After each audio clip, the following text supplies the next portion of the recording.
Estamos aqui já ao vivo, prontos para começar o nosso terceiro episódio da série Bate-Papo Criacionista. Estamos aqui já com o nosso palestrante na expectativa e estamos aqui regulando algumas situações de áudio e vídeo para que tudo corra bem no momento que começar realmente esta live. Então, vai dizendo aí já onde você se encontra, da onde você vai estar falando, dá o seu boa noite. Lembrando que você pode fazer aí a sua pergunta no decorrer da explanação, né? E também, se a gente não responder aí no meio, né, da conversa, do diálogo, a gente pode também estar respondendo no final da programação, ok? Vamos ver aqui se já está tudo funcionando, o áudio e vídeo.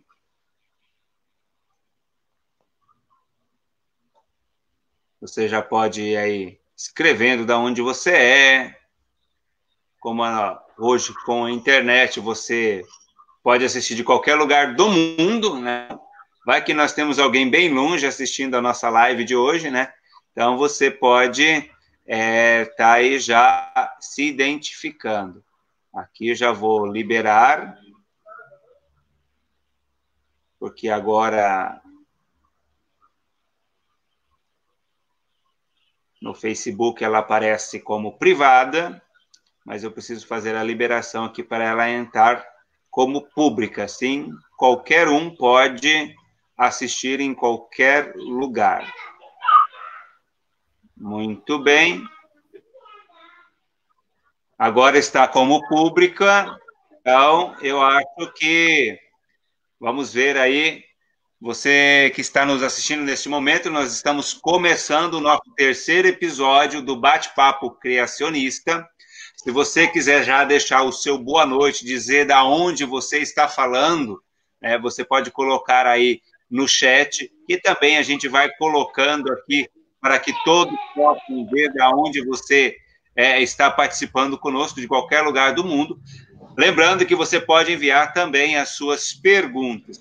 Só para a gente relembrar a todos, se você é a primeira vez que está assistindo essa série de bate-papo, eu sou o professor Joel Soriano Muniz, faço parte do NUVEL, Núcleo Cascavelense da Sociedade Criacionista Brasileira, e nós estamos numa série de bate-papos, bate-papo criacionista, e este é o nosso terceiro episódio. Hoje nós vamos falar sobre a idade da Terra. Lembrando sempre que o nosso objetivo aqui não é criar nenhuma contenda com alguém que tem um pensamento um pouquinho diferente, porque, como diz o nome da nossa série, nós vamos tratar dentro de uma cosmovisão criacionista. Algumas vezes nós vamos trazer aqui alguns pontos de vista daquilo que nós acreditamos, mas sempre pautado dentro daquilo que as áreas das ciências, aquilo que a ciência também, as evidências científicas estão mostrando. Então, todos os nossos convidados,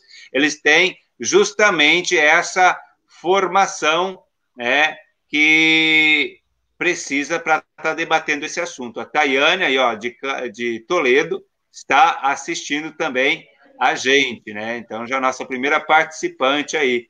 Então, você pode ir mandando já o seu recadinho, fazendo a sua pergunta. Hoje nós vamos falar um pouquinho sobre a geografia, sobre a geologia e sobre a idade da Terra. Se por acaso você não puder assistir aqui online neste momento, esse vídeo ele vai ficar disponível no YouTube, a gente coloca também aí para que todos possam assistir na sequência. A gente sabe que assistir um vídeo online, ou seja, no momento que ele está acontecendo, talvez devido às atividades que tem, ou até porque tem várias outras lives acontecendo neste momento, é um pouco difícil, mas como vai ficar gravado, você pode assistir aí na sequência. Então, sem muitas delongas, nós já vamos aqui colocar o nosso convidado no ar, professor André Marques. Eu vou, como sempre, aqui posicionar a minha cadeira para que eu fique bem centralizado também, né? Professor André, boa noite. Boa noite, Joel. Boa noite para todos que estão aí pelo Novela, né, assistindo. É um prazer, uma satisfação estar com você aqui, com o pessoal, para discutir esse tema aí que intriga muitas pessoas, né? No mundo criacionista também tem muita repercussão. Muito bem. Apresentar aí o professor, nós já falamos, é um professor de geografia, mora em Curitiba nesse momento.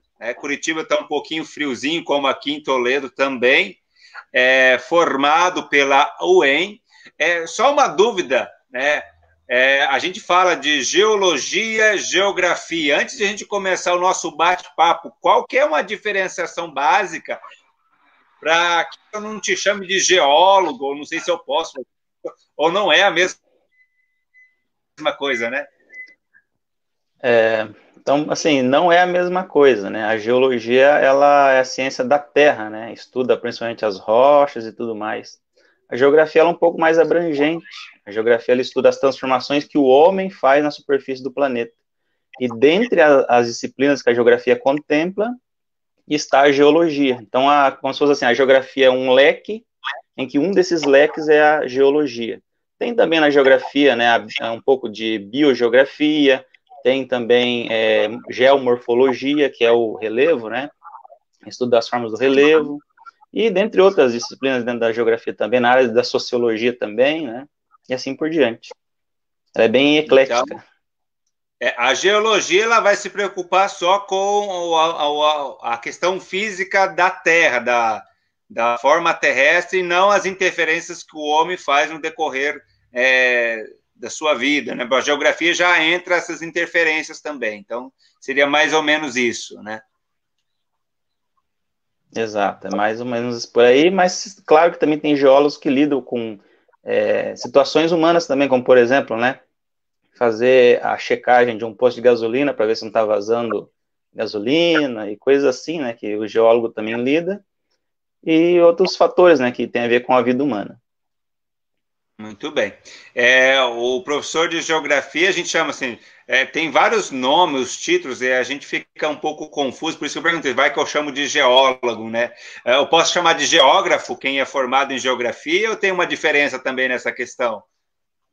Tem uma diferençazinha. No meu caso, eu sou licenciado em geografia, né? Eu não tenho algumas disciplinas mais aprofundadas, que daí, no caso, seria o geógrafo, né?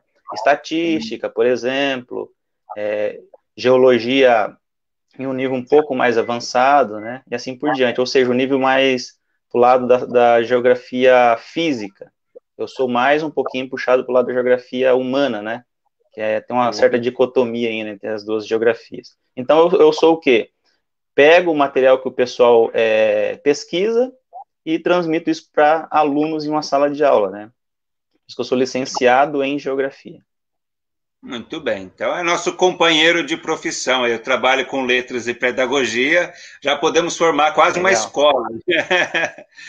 Muito bem, professor André. Muito bom. Nós vamos começar, assim, entrando de sola na pergunta básica. Hoje, quando nós estudamos aí a questão da a ciência de modo assim, geral, ela vai tratar a Terra como tendo 4,5 bilhões de anos. Tá? Nós temos algumas discussões dentro desses quesitos e fatores de dois tipos, que seria a idade da Terra e a idade da vida na Terra, que muitas pessoas acabam confundindo, e aí, por confundir essas ideias, ao debater assuntos com pessoas da área evolucionista, acaba se passando essa ideia que não se tem um conhecimento realmente, ou que muitos que são da área cristã acabam não tendo um conhecimento realmente da área de ciência, né, nesse caso, da idade da Terra. Então, para iniciar nossa conversa, a Terra tem mesmo 4,5 bilhões de anos? Muito bem. Então, essa pergunta, na verdade, né, ela seria relativa, né, justamente pelo seguinte: do ponto de vista da geologia padrão, que é a geologia evolucionista, que é essa que nós temos, que domina, não é? Por meio de métodos de datação, que a gente vai falar ao longo da live aí, se chegou a esse número, né, cerca de 4,5 bilhões de anos, por meio de métodos de datação como, por exemplo, potássio-argônio, rubídio-estrôncio, urânio, chumbo. Então se chegou a uma idade aproximada disso daí, né? Mas no criacionismo, pode ser que sim, ou pode ser que não, né? Por quê? Porque o criacionismo tem uma ala, ou uma divisão, né, do criacionismo, que acredita que o universo é antigo, a Terra também seria antiga, mas a vida, conforme você mesmo deu uma introdução aí, né, a vida seria jovem. Quão jovem? Cerca de 6.000 anos, a vida no nosso planeta. Mas o planeta em si, né, conforme, por exemplo, né, a gente vê na Bíblia, né, que a Bíblia fala assim, no princípio criou Deus, né? Que princípio é esse? Aí lá no verso 2 do capítulo de Gênesis, capítulo 1, né? A terra estava sem forma e vazia. Então, se ela já antes de ter vida, ela estava sem forma e vazia, há quanto tempo atrás ela estava sem forma e vazia? Então, é uma lacuna que Deus não dá resposta na Bíblia, diretamente. Mas, por meio desses métodos de datação e tudo mais, pode ser que a Terra tenha mesmo milhões, milhares ou bilhões de anos. Então, não teria como você ter uma certeza, já a gente vai falar. Tem a ala criacionista também, que é os criacionistas da Terra Jovem, né? Que acredita que a Terra, o universo e a vida, sim, teriam cerca de 6.000 anos, né? E eu vou fazer a ponte entre os dois aqui durante essa live, tá bom? E no final eu coloco o meu posicionamento sobre o que eu acredito. Então, inicialmente, essa discussão assim, entre evolucionismo, criacionismo, em pessoas que ficam debatendo a idade da Terra, ela pode não gerar muito fruto se ficar só nessa questão, porque tem vários pontos de vista. Até para quem é da área criacionista, a Terra poderia ter, sim, então, os seus 4,5 bilhões de anos, né? E sem problema nenhum, isso não afetaria em nada a teologia da criação. Mas exatamente. Aí, então, essa crença da Terra antiga, o criacionismo bíblico, então, não é nenhum problema, como você disse, né? Não, por quê, né? Porque justamente, né, essa parte que eu li para vocês, né? Eu vou ler até completa aqui para a gente ter uma noção, né? Olha só o que diz lá em Gênesis 1, verso 1, quem quiser abrir aí sua Bíblia em casa, né, pode confirmar, e verso 2. No princípio criou Deus os céus e a terra. Que princípio é esse? Não se sabe. Se foi há cerca de 1.000 anos antes de ter a vida no nosso planeta, né, assim por diante, ou milhares, ou milhões, ou bilhões. E a terra estava sem forma e vazia, e havia trevas sobre a face do abismo, e o Espírito de Deus se movia sobre a face das águas. Opa, já tinha águas aqui, né, então antes de ter vida. Então as condições, pelo menos mínimas, já existiam para ter vida, mas ainda não tinha a vida. Aí, nesse caso, é a chamada terraformação, né? Os criacionistas acreditam, imagine você, né, um globo terrestre, né, ainda incandescente, a água ali já esfriando aquela superfície, mas ainda sem forma e vazia, no caso de vida. Essa que é a situação, né? E vou ter uma maquete aqui, né, para poder ilustrar. Depois Deus corrige, né, os defeitos e faz, por exemplo, como uma maquete como essa aqui, né? Distribui ali os continentes, ou a massa continental, no caso, né, que só tinha um continente até então, e um único oceano, para depois preparar tudo isso para ter a vida. Então a gente vê lá em Gênesis capítulo 1, Deus organizando o nosso planeta nesse sentido aí, né, criando a separação entre águas e águas, né, no caso a atmosfera e o oceano, os rios, e depois Deus também criando ali as plantas, fazendo a luz, né, e assim por diante, fazendo o sol aparecer no quarto dia, depois os animais, no caso marinhos, os animais terrestres, selvagens, e por último os animais que nós consideramos hoje domésticos, e no sexto dia da criação, Deus teria criado literalmente, né, o sexto dia mesmo, Deus teria criado então o homem, né, homem e mulher. E o sétimo dia ele teria criado então, fazendo a Terra dar uma volta a mais, né, tarde e manhã, sendo o sétimo dia, que é o dia que ele considerou como dia de descanso, né, para o ser humano, e deu o exemplo para isso. Ok, então nós temos uma divisão entre os primeiros versículos da Bíblia e a terraformação, que é toda aquela semana da criação que se sucedeu. Mas os elementos, né, já estavam ali os elementos da terra, a água, né? Principalmente fala que era coberto de água, então já estava presente. Tu falou ali que ia fazer um contraponto entre essa questão de terra antiga e terra jovem. Existe alguma evidência que a vida na terra não seja tão antiga assim, como você mencionou antes, ou isso só parte do pressuposto bíblico? Tem evidência, sim, mas se você me permite, eu gostaria de fazer aqui uma consideração sobre a parte evolucionista.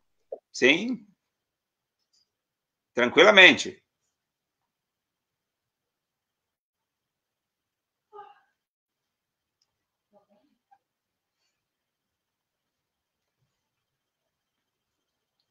Está conseguindo ouvir aí, André?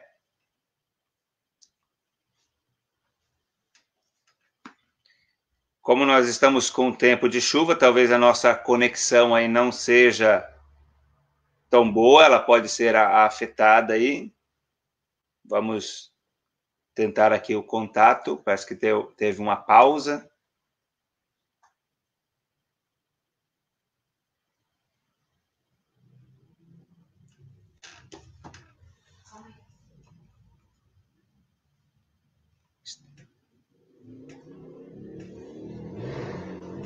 O professor André, eu acho que caiu o link dele aqui. Vamos convidá-lo novamente para entrar. Deixa eu ver aqui. Fique ligadinho aí, não saia daí, que assim que ele puder voltar, a gente volta também. Vamos aqui só mandar a mensagem para ele.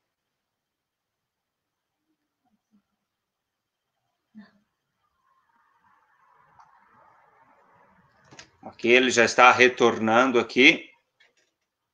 Ao tempo de chuva, a gente tem esses percalços. A tecnologia é boa, né? Facilita o nosso contato, mesmo com quem está distante, mas isso pode acontecer também de cair aí o sinal. Ele já está retornando aqui.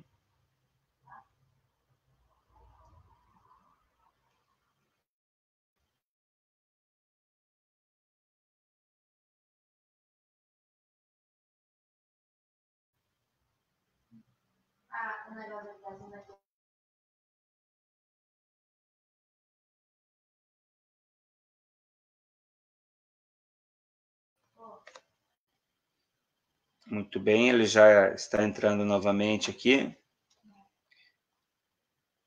Enquanto isso, você pode mandando aí o local da onde você está falando, né?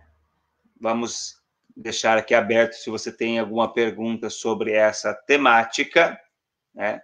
Ele acabou de avisar aqui que foi o celular que desligou, mas ele já está aqui providenciando a bateria. Então, você pode mandando aí o seu recado da onde você está assistindo. Lembrando que esse vídeo, depois, se você não conseguir assistir ele nesse momento, ele vai ficar gravado, vai ficar disponível aqui no Facebook e também no YouTube, para que você possa até compartilhar com outras pessoas, ok? Ele está voltando, ele já está aqui com a gente, voltando. Retornou! Me perdoem aí que o celular ele reiniciou sozinho aqui. Sem Mas problema. estamos aí. Enquanto isso, eu estava aqui conversando com os nossos amigos que estão assistindo e que vão nos assistir aí. Mas o professor estava falando das evidências de que a vida da Terra poderia não ser tão antiga como a Terra é, né? Isso. Só gostaria de fazer aqui, se você me permite, então, uma recapitulação sobre a evolução, né, do nosso planeta de acordo com o modelo evolucionista, que faltou que eu considerar, e é importante. É o resumo do resumo, claro, né, não vou contemplar todos os pesquisadores. Então, começa então a geologia, né, com o princípio de Steno. Steno, né, no século XVII, ele foi o primeiro a identificar os estratos geológicos, né? Se você, por exemplo, você que está em casa, né, já viu na beira de um barranco na rodovia, né, várias camadas geológicas, né, coloridas inclusive, Steno foi o primeiro a identificar isso aí lá na região da Itália, né? E então daí ele foi o que primeiro descobriu, ou pelo menos, né, dentro do princípio dele, de que cada camada daquela seria a de cima mais nova e a de baixo mais antiga, de acordo com o modelo naturalista, claro. Então foi considerado o original princípio da horizontalidade, né? Daí teve o catastrofismo, que no caso nós criacionistas somos catastrofistas, né? Ou seja, uma grande catástrofe atingiu o nosso planeta, no caso o dilúvio. E é uma rejeição ao princípio de Steno, que todas essas camadas teriam se formado ao mesmo tempo quando o dilúvio terminou, né? Se assentaram então essa lama e tudo mais, esses detritos, e virou então as camadas. Eu tinha um vídeo para mostrar para vocês, para mostrar que em laboratório é possível fazer então essa estratificação espontânea, né? Então eu só deixo aí para vocês o link, né? No caso, para você pesquisar no YouTube, né? Simulação do dilúvio, ou algo parecido, que você vai poder encontrar em algum lugar lá. Aí tem os netunistas, né? Os netunistas, principalmente por Werner, no século XVIII, ele dizia que a maioria das rochas se formaram, na verdade, por precipitação. Inclusive as rochas vulcânicas que conhecemos hoje, né? Claro que ele estava errado, mas era o que tinha até então. Ou seja, se formou a frio. Essa que era a ideia. E ele que trouxe a ideia de terra primitiva. Ele foi o primeiro que trouxe isso. Aí os plutonistas são aqueles que acreditam, ou acreditavam naquele momento, que, por exemplo, os basaltos, as rochas vulcânicas, se formaram a partir do resfriamento do magma. Então, em erupções, né, debaixo do oceano, então na superfície mesmo, teriam se formado, então, por calor geotérmico. E os uniformitaristas, que já é uma evolução desses dois, né, uma soma desses dois, e descarte de algumas coisas. Então, qual é a ideia do uniformitarismo, que na verdade é o maior erro que tem na geologia hoje, né? Achar que tudo permaneceu constante ao longo do tempo. Esse é o maior erro, né? Que tudo que aconteceu foi sucessivamente se depositando ao longo de milhões e milhões de anos. Então, Hilton, em 1788, que propôs isso, né, e convenceu a maior parte dos pesquisadores da época, né? Até chegar à teoria de Alfred Wegener, ou a teoria wegeneriana, em que ele diz que os continentes se separaram a partir da Pangeia, né, e assim por diante, e que o uniformitarismo seria um fato, né. Então, é essa etapa que está até hoje a geologia padrão, tá bom? Agora, indo para a sua pergunta, então, há algumas evidências, sim, de que a Terra, né, poderia não ser tão antiga assim, ou pelo menos a vida nesse planeta não tão antiga assim. Muitos de vocês já viram, por exemplo, em artigos, como, por exemplo, do autor Everton Alves, né, que é especialista em paleontologia, ele é do núcleo de Maringá, no mar, sobre tecidos moles encontrados em fósseis de dinossauros. Então, pensa bem, né, carne encontrada em ossos de dinossauros, né? Muitos evolucionistas vão acreditar que isso aí é por meio de algumas situações particulares que fizeram isso ser preservado ao longo de milhões e milhões de anos. Mas cá entre nós, né?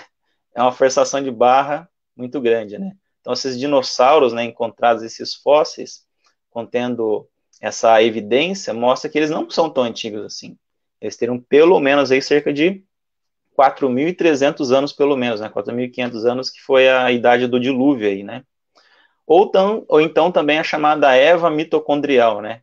Dentro da mitocôndria humana foi encontrado, então, que nós temos uma única ancestral comum a todos os seres humanos.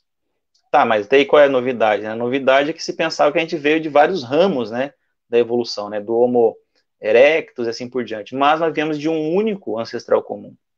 E isso está no nosso DNA. Ou, por exemplo, né, fósseis poliestratas. Por exemplo, árvores petrificadas que atravessam várias camadas de rochas. Se cada camada daquela demorou milhões de anos para se formar, como que essa árvore, né, ela foi se petrificando aos poucos, ou seja, se fossilizando aos poucos? Claro, eu sei, os evolucionistas vão dar a desculpa de que isso aconteceu em situações muito específicas, né, em que se formaram camadas muito rápidas, como, por exemplo, um vulcanismo, né, derramando cinzas vulcânicas sobre a metade de uma árvore, ela teria sobrevivido, né, e depois depositado outro vulcanismo ali, depositado outra camada e assim por diante. Então, na verdade, isso aí é também uma forçação de barra, né? Porque sabemos que existem muitas delas no mundo, atravessando várias camadas. Ou, por exemplo, né, a falta de seres de transição. O que é isso, né? Então, por exemplo, entre o homem e os símios, deveriam ter muito mais, né? Segundo eles, existem evidências que o homem tem ali seres de transição, mas o elo perdido até agora não foi encontrado. Deveriam ter muito mais, né? Milhares de elos entre o homem e os símios, ou seja, os macacos, né? Mas na verdade não há. Assim como também não há entre outras espécies de animais também, né? Tem animais que, por exemplo, a libélula. Libélula no registro fóssil sempre foi libélula. Não tem uma meia libélula e assim por diante. E o último que eu gostaria de deixar para vocês aqui é sobre os fósseis vivos. Quem já não ouviu falar sobre o selacanto, né? Um peixe que foi encontrado no mar do Japão, em que ele se pensava que ele já era um fóssil, né? Ele não existia mais. E foi encontrado exatamente igual, né? O fóssil, um selacanto, e fotografado, inclusive. Então, nas duas, uma, né? Ou esse registro fóssil aí não existiu, ou esse selacanto não existiu, né? Ou, na verdade, a terceira opção os dois, na verdade, são a mesma espécie. Não mudou praticamente nada, porque o que foi encontrado fóssil é o que morreu no dilúvio, e os de hoje são os antecedentes, os descendentes, né? Na verdade, os antecedentes dos que se foram. Então, são algumas ideias aí para a gente começar a conversa. E até quando tu fala assim de coluna geológica e percebe aqueles estratos, né? A gente percebe que eles são bem paralelos. E se a gente for partir do pressuposto que cada camadinha daquela lá demorou milhões de anos para se formar, era para a gente ver erosão naquilo, a ação do vento, e a gente não encontra, a gente vê todas as camadinhas retinhas, assim, umas sobre as outras, né, sem nenhuma diferença de nível. Né? Então, isso é uma questão bem interessante também. Né?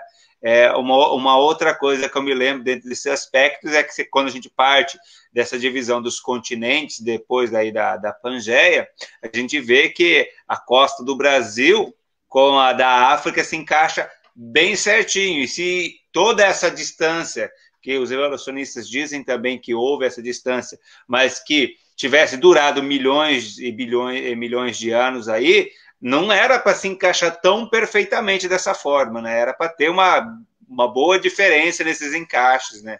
Nesses ajustes. Pode considerar isso também, né? Alfred Wegener, ele colocou isso dentro da teoria dele, né? Que a borda da África e a borda da América se encaixam, né? E, na verdade, se encaixa acima de 90%, tá? Mas quando o dilúvio aconteceu, quando saiu água das profundezas, isso aqui fez separar, né, a placa tectônica que tem então ali, né? E quando essa água saiu, ela erodiu uma certa parte ali, né? Então você vê que teve uma certa erosão rápida. E tem a teoria chamada teoria das hidroplacas criacionista, proposta por Walter Brown, em que ele coloca, né, que essa placa se separou muito rápido, né, por meio de uma lubrificação de água que tinha embaixo. Por isso que é chamada de teoria da hidroplaca. E você vê exatamente, né, as cordilheiras meso-oceânicas, ou seja, as cadeias de montanhas no fundo do oceano, elas estão alinhadas com as cadeias de montanhas que estão à superfície. Exemplo, a Cordilheira dos Andes está alinhada com a Cordilheira Meso-Oceânica. As duas estão na vertical para nós, né, conforme a gente concebe o globo terrestre. Então você vê que realmente é uma evidência, na verdade, a favor do criacionismo, do dilúvio, e não contra. E essa questão que tu comentou aí sobre a diferenciação entre o uniformitarismo e o catastrofismo aí entra naquela questão que o presente é a chave do passado, ou isso dentro da concepção que a gente adota não dá para entender realmente dessa forma? Então, o princípio uniformitarista, que na verdade prega o seguinte, né? O presente é a chave do passado, ou seja, tudo o que acontece hoje teria acontecido no passado. Isso seria uma verdade se uma coisa muito especial não tivesse acontecido no passado, inclusive um passado relativamente recente, um dilúvio global, o catastrofismo, né? Então, os evolucionistas juram de pés juntos que um dilúvio global nunca teria acontecido. Até porque, né, a vida teria que começar praticamente tudo de novo, pelo menos a vida terrestre, né? Uhum. E muitos seres marinhos também morreriam e assim por diante, devido à falta de luz solar no fundo do oceano e assim por diante. Então, se essa grande catástrofe, então, né, tivesse acontecido, teria acontecido, então, o quê? Né? A vida teria que reiniciar. E esse princípio uniformitarista teria sido quebrado. E daí não daria para datar as rochas, né? E por quê? Porque as rochas teriam sido contaminadas, né? Exemplo, urânio chumbo ali, né? Aquela relação entre pai e filho ali, né? Na datação radiométrica. O urânio se decompõe em chumbo. Se a gente encontrar mais chumbo nessa amostra de rocha, significa que ela é mais velha, mais antiga. E quem garante que o dilúvio, né, ao fazer ali, então toda aquela catástrofe, não colocou mais influxo ali de chumbo do que urânio naquela amostra de rocha ao longo daquele tempo de sedimentação? Na verdade, não é nem ali, né, naquelas rochas, mas nas rochas vulcânicas, né, que também estava misturado com água ali, então, né, há evidências disso, de que a lava foi misturada com água. Quando se petrificou, a mineralização fez com que talvez o chumbo tivesse maior concentração ali do que o urânio, e aí a gente vem com a ideia, por exemplo, de bilhões ou milhões de anos para o registro geológico. Então, pode ser que nos engane isso, né? E tu comentou da questão das rochas, então isso quer dizer aí que quando uma rocha se forma, isso não vai, a gente não pode garantir ali que naquele momento a idade daquela rocha é o ano zero, que nem o nascimento de uma pessoa, e aí a gente começa a cantar 2 anos, 3 anos. Pode ser que ao formar uma rocha ela já tenha uma idade aparente, diferente do que ela tem mesmo, seria mais ou menos isso? Pois é, na verdade, isso aqui num sistema fechado funcionaria muito bem, né, a datação radiométrica. Você teria ali, né, as constantes, seria algo tudo constante, não teria acontecido um dilúvio e tudo mais. Daria sim para você datar exatamente, né? Você conseguiria, então, pegar uma rocha hoje, por exemplo, né, que se forma lá no Havaí hoje. Você vai lá, tira uma amostra daquela lava que se petrificou ali, você viu aquilo acontecer.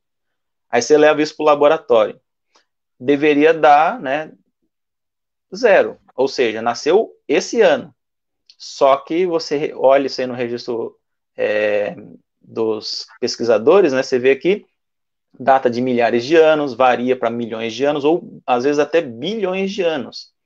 Eu sei que tem, né, vamos dizer assim, uma margem de erro dentro do método de datação, inclusive até de alguns milhões de anos. Porém, é uma margem que a gente pode parar para pensar, mas é uma margem muito grande para uma idade zero, né? Tinha que dar zero ali. Então, Mesmo porque na você minha... viu praticamente a rocha se formar numa questão dessa aí de vulcões ativos nesse momento, que você viu que o negócio se formou agora, você não tem como negar essa evidência que foi formada nesse momento. E quando você põe para datar, não é isso que aparece. Exato. Ou, por exemplo, né, os granitos estão lá nas profundezas, né? Foi encontrado, né? Primeiro preciso explicar uma coisa, né? O hélio, o elemento hélio, ele escapa para a atmosfera. Isso é natural dele. E ele tem no granito. Então foi detectado então, em minerais chamados zircões o mineral hélio. E se descobriu que, seguinte, na atmosfera terrestre, que é para onde vai nessa, na verdade, não é evaporar, mas ele sai, né, naquela rocha ali. Deveria ter muito mais hélio do que tem na atmosfera hoje. Porque se a Terra tem 4,5 bilhões de anos, segundo a datação desses granitos, deveria ter uma concentração muito maior de gás hélio. Porém, só tem 0,04% do que deveria ter. De onde eu tirei isso? Do livro, deixa eu mostrar aqui para vocês.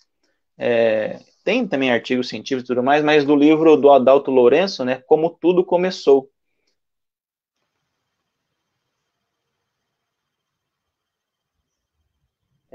Uma situação, né, em que o Dr. Larry Vardiman, né, ele fez uma pesquisa então com rochas assim, os granitos, na região das montanhas James, lá nos Estados Unidos, né.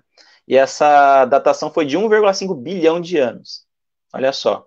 Só que quando foram ver a concentração de gás hélio ali, de hélio, né, ali, era muito pequenininha comparada com o que deveria ter resultado, né? Será que a datação não foi uma furada ali?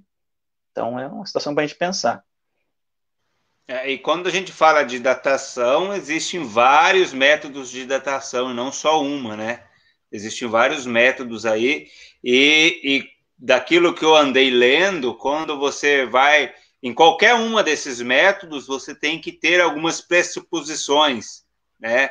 Para que aquela datação se aproxime de uma data. Então, você tem que criar algumas conjecturas para que chegue em uma determinada data possível, porque a gente não tem como realmente prever. Quando a gente fala assim que é do carbono 14, que a meia-vida é tal, mas nunca ninguém viveu uma meia-vida para realmente perceber se aquilo lá, aquela taxa de decaimento é igual. Então, essa questão que tu falou aí de taxa de decaimento do pai, dos elementos pai para os elementos filhos, ela é precisa nessa questão?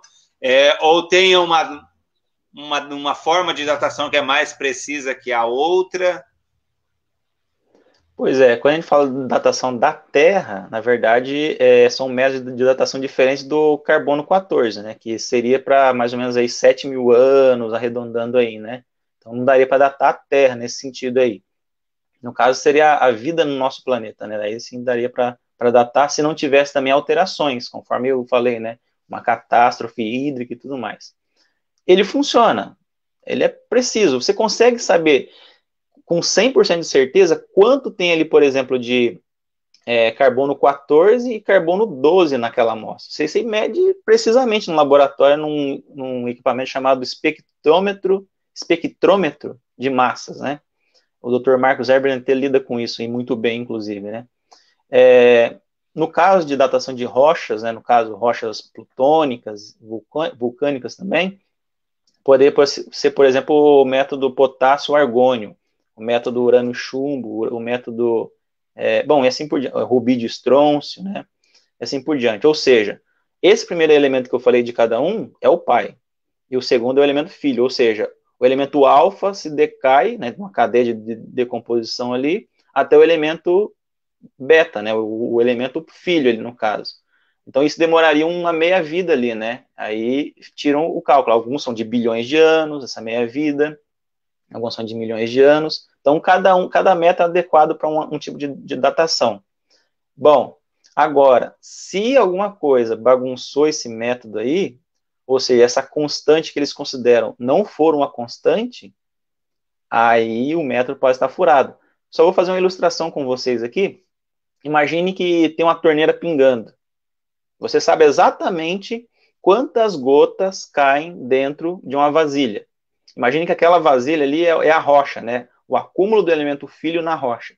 Cada gota, você consegue medir certinho o tempo, você tem um cronômetro ali, você consegue medir, e sabe qual é o volume de cada gota. Aí no final, se nada for alterado, você sabe certinho quanto tempo passou, que está vazando água ali. Nessa comparação aí que vocês podem entender quanto à formação de uma rocha, né? Só que quem garante, por exemplo, né, quando você saiu para ir ao banheiro, o seu filho, curioso, foi ali, abriu um pouquinho mais a torneira, vazou mais água ali até você sair do banheiro, aí fechou até o nível que estava de novo, aí você voltou, tinha mais água ali, mas você não percebeu e tudo mais. Aí, resultado, a datação sua ali, no caso, seria uma data falsa, né? Um tempo falso. E isso pode ser também o caso da datação das rochas, né? Ou seja, da idade do planeta Terra. Se um dilúvio global aconteceu, essa torneira poderia ter sido aberta aí várias vezes, assim por diante, né? E mudado essa taxa de decaimento ali, né? Esse que é o detalhe. Uhum.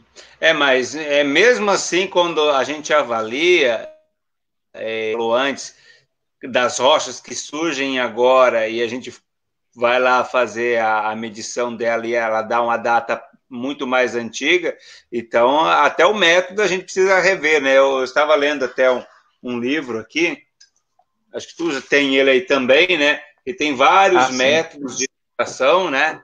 É um livrinho bem assim, precisa entender um pouquinho mais do assunto para perceber que são elementos bem específicos para que cada coisa aconteça na sua ordem. Então, como você falou, você não sabe se a taxa de decaimento sempre foi a mesma, se ninguém foi lá e esvaziou o pote lá nesse meio tempo. Então, sempre tem questões que a gente tem que assumir como pressuposto de verdade, que a gente não tem como saber se realmente aquilo aconteceu, né? Pois é, a gente não estava lá para ver, né, Joel? Então é uma situação que leva a dúvida, pelo menos, né? Uhum. Quando a gente comenta de geocronômetros, o que tu tem em relação, assim, que a gente pode falar de geocronômetro? O que é e como a gente pode usar e o que isso ajuda no nosso entendimento a favor de uma terra mais velha, uma terra mais antiga, uma vida na terra mais jovem ou não? O que isso interfere? Bom, então, na verdade, muitos acham que não, mas existem muitos geocronômetros. Esse livro que você acabou de mostrar aí, né, um exame crítico da datação radiométrica, ele traz uma tabela ali que tem cerca de 70 geocronômetros de uma Terra mais jovem. O que é um geocronômetro? É um cronômetro da idade da Terra. Exemplo, eu vou ler aqui, bom, eu tenho aqui para vocês salvo aqui, eu tiro um print screen, né, da página 68, 69 e 70, onde tem essa tabela aqui, não sei se vocês vão conseguir ver pelo menos uma parte aí. Aqui tem uma parte, né, desses geocronômetros, como por exemplo, né, o efluxo de hélio, que eu já falei aqui, o hélio 4 na atmosfera, daria uma idade nesse efluxo, nessa subida para a atmosfera, de entre 1.750 anos a 175 mil anos da idade do nosso planeta. Olha só. Vou pegar um outro exemplo aqui, ó. Influxo de urânio nos oceanos, né, via rios. Daria uma idade para o nosso planeta entre 10 mil anos e 100 mil anos. Olha só. Ou, por exemplo, o decaimento do campo magnético do nosso planeta, né? Daria uma idade de cerca de 10 mil anos para o nosso planeta. Mais do que isso, o campo magnético seria muito forte para o nosso planeta. Então, olha só como é que já cai bastante essa idade do nosso planeta.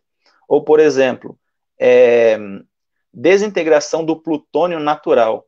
Daria uma idade de cerca de 80 milhões de anos, no caso, entre aspas, apenas, para o nosso planeta. Ou, por exemplo, o influxo de tungstênio nos oceanos também.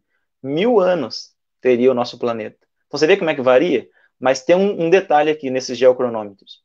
Eles são de uma margem de erro, concorda comigo, né? Olha só, bem menor essa margem de erro do que de, conforme eu falei lá do Havaí, né? De milhões de anos para os outros métodos que dariam para a Terra bilhões de anos. Mesmo tendo uma margem de erro ali de, né, milhões de anos, seria uma coisa muito grosseira, né, para a gente poder ter maior certeza. Nesse mesmo capítulo, então, ele traz aqui as conclusões, né, eu vou ter ali para vocês aqui, ó. Primeira conclusão, quando ele analisa isso. Elas têm menor probabilidade de terem sido afetadas pelas concentrações ou posições iniciais, outras que não zero. Ou seja, né, essa concentração não ia alterar tanto assim, né? Segunda conclusão, a hipótese de que o sistema era um sistema fechado é mais provável e válida por um pequeno intervalo de tempo, né? Conforme a gente viu aqui nesses métodos. E terceiro aqui, ó, a hipótese de que a razão do processo foi constante, ou seja, não teve esse decaimento variando tanto, né? É também mais provável de ser válida durante um pequeno período de tempo do que durante um longo período de intervalo. Então você vê que é muito mais fácil, segundo esse livro, né, acreditar que a Terra seria, entre aspas, mais jovem do que ter seus 4,5 bilhões de anos. Bom, mas também temos outros tipos de geocronômetros, né? Por exemplo, a taxa de erosão dos continentes. Exemplo, o Monte Everest, né, ele está se soerguendo, ou seja, está sendo levantado pelo choque entre a placa indo-australiana com a placa euroasiática. Ele levanta bem mais devagar do que a taxa de erosão dele, por meio do derretimento do gelo, do vento e assim por diante. Se nós fizéssemos um cálculo, né, já foi feito isso inclusive, daria uma idade para o Monte Everest para ele ser erodido totalmente, ficar totalmente plano, de menos de 10 milhões de anos. Olha só para você ver, né? Então, pela taxa de erosão, você vê que a Terra não seria tão antiga assim. Ou, por exemplo, se a gente partir desse pressuposto, então, da taxa de erosão, isso equivale a dizer que nem continente a gente teria mais, né? Tudo teria sido erodido já. Claro, eu sei que tem também quando sai magma do fundo do nosso planeta, né, isso é reposto na superfície, né? Mas a taxa de erosão é maior do que isso, né? Então, olha só, o encolhimento do diâmetro do Sol também. O Sol está encolhendo e vai virar uma anã branca. Mas pode ter tranquilidade que vai ser daqui 4 bilhões e meio de anos, tá? Até lá, se Deus quiser, não já vou estamos pegar a minha geração. Então, mas se a gente ver isso aí, se a gente fizer uma volta no tempo, o diâmetro do Sol ia ser tão grande, há cerca de 10 mil anos apenas, que já ia esquentar demais esse planeta e ia ser inviável ter vida. Ou seja, só daria para esse planeta aqui vida nele cerca de 10 mil anos no máximo. E a última aqui é... Inclusive, aí, só que eu me lembrei, tu falou do Sol, eu sei que tem o afastamento da Lua também. É que se a Lua se afasta não sei quantos centímetros por ano, e se a gente regredisse no tempo, é uma questão de 300 anos, a Lua estaria tão próxima, 300 mil anos, aliás, a Lua estaria tão próxima da Terra que as marés destruiriam tudo. Exato, então tem todos esses problemas aí, né? Como, por exemplo, os anéis de Saturno, né? Como é que os anéis de Saturno se formaram lá e a gravidade já não atraiu tudo para o planeta, né? Porque o planeta, apesar de ele ser pouco denso, o núcleo dele é muito denso, né? No geral, ele é pouco denso, mas o núcleo é muito denso. Então, teria sido atraído tudo já para ele, né? Em menos de 10 mil anos. Então, lembre-se, eu estou fazendo só um contraponto entre o criacionismo da Terra jovem e o criacionismo de um universo e Terra mais antiga. Então, só estou jogando o leque de opções, né, para a pessoa poder ter esse respaldo. A gente não está para dizer que isso aqui é certo, o outro está errado, e esse aqui é o certo. A gente está colocando o evolucionismo, diversas vertentes do criacionismo, e cada um pode pesquisar por conta, se aprofundar nesses argumentos e tirar as próprias conclusões, né? Exato. O que dá para a gente fazer é dizer o seguinte: a datação é questionável. É isso que a gente pode fazer. Eu tenho uma pergunta aqui, que essa é uma parte que eu achei mais complicadinha naquele livro ali de datação radiométrica, quando ele fala dos halos de polônio. Como eu não sou o expert da área, eu achei a parte mais difícil de entender, né? Fala uma questão do mármore, esfriamento, como é que funciona essa questão aí dos halos de polônio? Na verdade, o que é isso, né? Porque eu acho que quem está ouvindo a gente não entende muito dessa questão, não sabe nem que é o halo, nem que é o polônio, e muito menos quando mistura as duas coisas, né? Bom, então os radioísos de polônio, né, têm sido usados como evidência a favor de uma Terra sido formada a frio e não super quente no passado, ao longo de milhões de anos teria sido esfriada e a vida veio evoluindo daí, né? Seguinte, o Dr. Robert Gentry, né, que é uma pessoa que lida realmente com halos, né, de polônio, que eu já vou explicar o que é, ele descobriu uma coisa, né, ele nem era criacionista na época. Ele descobriu que essas partículas radioativas, então isso que é um radiohalo de polônio, o polônio é um elemento radioativo, ok? E ele escapa para a atmosfera em 3 minutos e meio de uma rocha. Olha só, hein? Só que ele encontrou esses anéis, ou seja, essas marcas. Imagine você com, vamos pegar, por exemplo, vários anéis, um dentro do outro, coloridos. Então, isso são as marcas que o polônio, ao ser, né, emitido ali, então, ele deixa essas marcas. Como se fossem anéis de crescimento de uma árvore. Não sei se vocês conseguem imaginar aí, nesse sentido aí.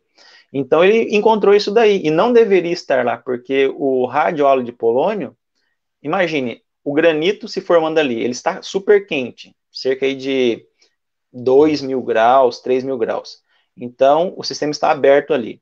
Quando ele se resfria, o polônio ele começa a se desintegrar, né? E começa então a escapar para a atmosfera. Em 3 minutos e meio ele já deveria não existir mais. Mas o que acontece? É nós detectamos que existem então marcas de polônio ainda nessas rochas. Então a ideia é assim, ó, a rocha teria se formado em pouco tempo. Aí que a gente lembra a parte da Bíblia, né?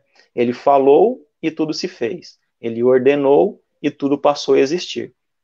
Então, por exemplo, o doutor Naor Neves, né, que é geólogo, ele usa esse exemplo dos radiolos de polônio, que é uma descoberta do Robert Gentry, em uma explicação, né, que ele deu em uma das palestras dele. Eu não vou saber informar agora se esses radiolos de polônio ainda são usados exatamente, né, como uma evidência a favor da uma Terra jovem, mas que dá trabalho para derrubar essa teoria, essa constatação, né, dá trabalho.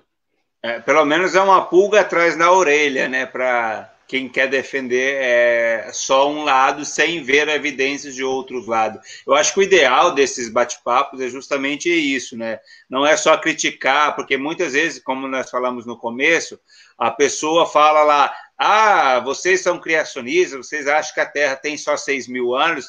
Não é bem isso que a gente está vendo. A gente pode até concordar com os 4,5 bilhões de anos, sem nenhum problema, né? O que nós questionamos é a idade da vida no planeta, que é diferente da idade do planeta. Então, por isso que falta, muitas vezes, os criacionistas são alvo de chacota, ou os cristãos, porque eles não entendem um pouco da ciência e acabam fazendo afirmações que os outros escutam e falam: não, mas isso aqui é um absurdo que você está falando, né? Por isso que é importante a gente estudar. Você comentou aí também que o dilúvio ele pode ter influenciado nessa idade, né? Nessa falsidade da Terra aí, porque todos os elementos foram revirados, né? Pois é, então, imagine, né, uma grande catástrofe acontecendo no globo. Vou até pegar a maquete de novo aqui, né? Acontecendo então a separação dos continentes, a erosão muito rápida deles, e lama sendo misturada ali com areia, com silt, argila e outros elementos a mais, cascalho, assim por diante. Então essa massa enorme de água, né, ali turva, ela foi se decantando ao longo do tempo, né? E os minerais, os elementos químicos neles também, foram todos revirados, como você bem disse aí, né? E isso provavelmente pode ter modificado, né, o método de datação pode ter sido falso, ele pode ser, vamos dizer assim, falso, né? Pode, justamente por conta dessa transformação que o planeta teve, que os evolucionistas não acreditam que aconteceu. No máximo, admitem que aconteceram dilúvios regionais ou locais. Exemplo, em um pântano, numa região ali de, né, hoje tem uma bacia sedimentar, né, ou então o leito de um rio, mas nunca algo global. Mas a Bíblia diz que foi algo que envolveu todo o planeta Terra. Essa que é a diferença. E há evidências disso. Eu acho interessante, a gente só comentou meio por cima aqui, mas é dentro da tua área também de atuação, essa questão da Pangeia, ela é uma ideia nova, né? Ela não é uma coisa que foi, se eu não me engano, foi em 1950 que foi colocado, ou um pouco antes, não lembro certinho o ano, mas a Bíblia, como você mencionou, ela já fala que não surgiu, né, os continentes, surgiu a porção seca. Então, era justamente o que muitos anos depois a ciência vai dizer: olha, foi um bloco de terra que se dividiu, né? Exatamente. Então, conforme diz lá em Gênesis, né, no capítulo 1, não vou lembrar exatamente o versículo agora, diz que Deus falou, né, apareça a porção seca, ou seja, no singular. Ou seja, a rodinha, na verdade, teria sido aquele momento ali, né? A Pangeia e tal, aquele momento. E depois, durante e após o dilúvio, ocorreu a separação muito rápida, devido então à ideia da teoria das hidroplacas, né? E hoje estaria cerca de 9 a 12 centímetros por ano, se chocando, se separando ou transcorrendo, como por exemplo na falha lá da Califórnia, né? Inclusive está sendo esperado um grande terremoto na região da Califórnia aí, né? Na região de Yellowstone ali também. Então vamos ver, né? Porque a Bíblia também Diz diz que que o no final negócio, dos tempos quando acontecer, vai ser feio, né? vai ser feio. No final dos tempos, diz lá em Mateus, né? Haveriam terremotos, né? Então, Aham. É uma coisa interessante, tu falou dessa deslocamento aí da ruptura dos continentes, e é até esse deslocamento que faz formar as montanhas que nós temos, como eles se deslocam numa velocidade muito rápida, e não naqueles poucos centímetros e milímetros que a gente ouve falar sempre. Essa velocidade fez que as montanhas se formassem de um lado, né, por exemplo, no continente asiático e africano, e no continente americano do outro lado, né? Então tem essa sim, questão também. sim, na geologia é chamado isso aí de orogenias, né? Em que quando se choca uma placa tectônica na outra, a mais densa, a mais pesada, no caso uma oceânica, ela mergulha no fundo do planeta de novo e vai derretendo, e a de cima, que é o continente em si, terra seca, ele se dobra todo, ele cavalga sobre, né, aquela outra placa. Uhum. Aí, no caso, forma uma coisa linear, né, que você pode ver do espaço, vira uma cordilheira, como os Himalaias, como a Cordilheira dos Andes. No caso, os Himalaias é choque de duas placas continentais, né? No caso da Cordilheira Uhum. dos Andes é uma oceânica e uma continental. E ali, então, esse dobramento teria sido muito rápido e hoje freou, né? Isso aí freou, como se fosse um carro, né? Vem com toda a velocidade contra o outro, bate e depois fica aqueles sinais todos dobrados ali de que aconteceu um acidente feio ali, né? Uhum. Vou fazer uma pergunta para ti aqui, que tu é da região de Curitiba, não sei se tu conhece o local, Pico Paraná, tu conhece ali já? Já foi lá? Sim, eu não subi ainda, mas já subi a Serra do Mar, né? Já fui no Ayangava e alguns outros ali, né? Eu ia te fazer uma pergunta, mas como tu não foi lá ainda, então, porque eu, como gosto muito de montanhismo, já fui 7 vezes lá naquela montanha, no Pico Marumbi, Pico do Paraná, e o que eu acho mais extraordinário do Pico Paraná, que é 1900 e alguma coisa, quase 2.000 metros de altura, é que ela tem, né, a ponta mais alta, e lá em cima, assim, só tem nada, só tem a pedrona, né, e algumas relvas que nascem ali, porque a poeira junta um pouquinho de terra, mas não tenho como explicar, existe uma pedra mais alta que eu, que parece que foi colocada assim, né? É como se imaginasse a cabeça e equilibrasse um ovo em cima da cabeça, né? Então, por isso que eu ia te perguntar se tu teria uma ideia de como aquilo foi parar lá.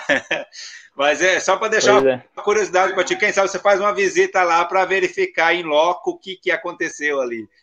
Não, mas dá para rascunhar a ideia. Na verdade, a cordilheira dos Himalaias, por exemplo, a dos Andes, seriam bem mais jovens do que a Serra do Mar, que é uma coisa que é muito mais antiga. Tanto é que você vê que o formato da Serra do Mar ela é mais arredondada. Já lá você vai ver lá as montanhas da Cordilheira dos Andes, é uma coisa mais aguda, né? Isso mostra que isso se formou relativamente muito mais rápido, né? Assim como, por exemplo, os Apalaches nos Estados Unidos, no lado direito dos Estados Unidos, e as montanhas rochosas também, mais novas do que os Apalaches. Então, isso aí teria acontecido durante o dilúvio, mas não após o dilúvio, né? E esse desgaste, então, dessas rochas, mas depois isso foi aliviado o peso de cima e isso se levantou. E o desgaste acontecendo ali, então, teria formado essa linha, né, que a gente chama aí de Serra do Mar aqui no nosso país. Isso, claro, na explicação criacionista, né? Do ponto de vista evolucionista, isso aí demorou aí milhões e milhões de anos para se formar, né? Muito mais do que os Andes, por exemplo. Muito bem, professor André, Ah, nós e, estamos aqui e essa chegando. pedra aí, né? Perdão, e Aham. essa pedra que você falou aí, né? Seria, na verdade, o resultado do desgaste mesmo, né? Por meio do vento, da chuva, entendeu?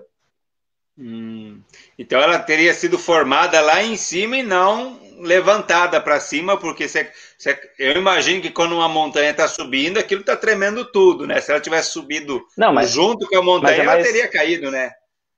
Não, mas é rápido que eu digo, mas não tão rápido assim, né? Ela Aham, subiu e ao mesmo tempo ela foi sendo esculpida ali pela ação do chamado aham. intemperismo químico, físico e biológico, né? Então aí ficou aquela coisa arredondada em cima e a outra parte embaixo, parecendo que ela foi colocada à mão ali, né? Mas na verdade ela foi só entalhada. Outro exemplo, né, já que você falou do Paraná, Porque seria ali dá até medo, parece, porque se você empurrar, chegar umas 4, 5 pessoas e empurrar, ela cai. Pois é. Então, seria o resultado do intemperismo mesmo.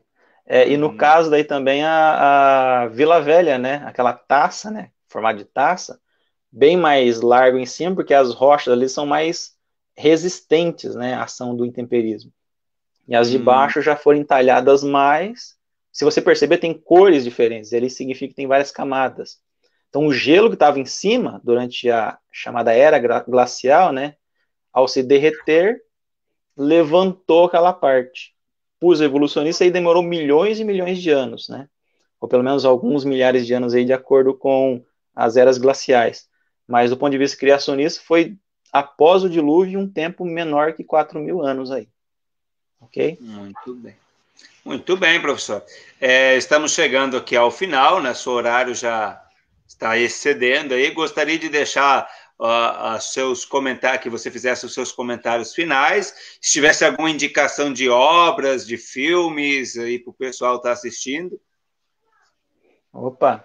Então, eu já tinha recomendado aqui então, né, o livro aqui, Exame Crítico da Datação Radiométrica, para a gente ter um contraponto. O do Adalto Lourenço, né, eu já tinha indicado aqui também, Como Tudo Começou. Ele escreveu um também só sobre o dilúvio, né? E seria muito interessante você também adquiri-lo. Esse livro que é uma coleção de artigos científicos criacionistas em 6 dias, da Sociedade Criacionista Brasileira. Temos aqui também esse aqui é de um autor dos Estados Unidos, que ele é da Terra Jovem, né? Então, aqui ó, o título Criação e Evolução. E ele tem um CD que ele vende nas palestras dele, que eu tenho que ele fala contra essa ideia da terraformação. A ideia da teoria do intervalo, ou seja, a ideia de que não admite que no criacionismo a Terra seja antiga, nesse livro dele, né, e nesse vídeo, porque ele é da criação jovem, né. Tem também os do Michelson Borges aqui, na verdade a versão antiga, né, A História da Vida e Por que Creio. Você acha que tem aí, né, as versões mais recentes aí? Tem os dois aqui comigo. Você tinha me mostrado. Pois é, e não posso deixar de também recomendar Uma Breve História da Terra. Tá aí, ó. Muito bem. Aqui. Isso, o da Breve História da Terra é do Naor, né? Do Naor, porque ele faz também um apanhado geral, né? Então, esse aí é geologia pura mesmo, né? Com base na tese de não sei se foi a tese do doutorado dele ou a dissertação de mestrado, que ele faz uma pesquisa ali sobre as rochas vulcânicas da bacia do Paraná, né? E nessas descobertas ele descobre que cada camada de rochas ali vulcânicas não tem sinal de paleossolo ali. Na verdade, seria cinza vulcânica ali. Ou seja, o tempo entre um derrame e outro foi no meio de água e mistura de cinza vulcânica com mais lava por cima e assim por diante. E formado, então, a chamada Bacia do Paraná. Nesse caso do derrame, né? Então, é bem legal esse livro. Ele não está mais disponível para vender, mas quando tiver, seria muito interessante a gente adquiri-lo, né? E eu gostaria, então, de agradecer, né, você pelo convite aí, devido a esse tema aí, né, que eu gosto muito. E também, né, agradecer o pessoal que acompanhou conosco aí. Desculpa aí por ter caído a conexão uma vez aí. Estamos sempre à disposição aí, conforme a vontade de nosso Criador. Obrigado, Joel. Nós que agradecemos. André, depois se tiver algum link de algum artigo que quiser que coloque na descrição do vídeo aqui, tanto no Facebook quanto no YouTube, a gente vai estar disponibilizando alguns materiais aí para o pessoal se aprofundar no conhecimento. Então, conhecimento nunca é demais, principalmente quando você quer ter argumentos sólidos para embasar aquilo que você acredita, né? Porque a gente fala de fé, a gente precisa ter uma fé racional também, né? Então, agradecemos novamente, professor André, muito obrigado pela sua participação. Nós agradecemos a você de casa e lembrando que daqui 15 dias nós vamos nos encontrar novamente no dia 29 de agosto e nós vamos ter aqui o Eduardo Lutz, e nós vamos falar sobre a sintonia fina, questão mais do universo, origem do universo, falando da Terra, né? Agora nós vamos falar do universo, vamos falar do Big Bang, do que realmente é o Big Bang, que muitas pessoas confundem também, né? E todas as condições necessárias para que a vida na Terra fosse possível. Então, não perca o nosso quarto episódio no dia 29. Qualquer dúvida que você tenha ao assistir, você pode enviar também as perguntas para a gente, que a gente pode estar respondendo aí por escrito, ok? Obrigado novamente, professor. Obrigado a você e boa noite a todos.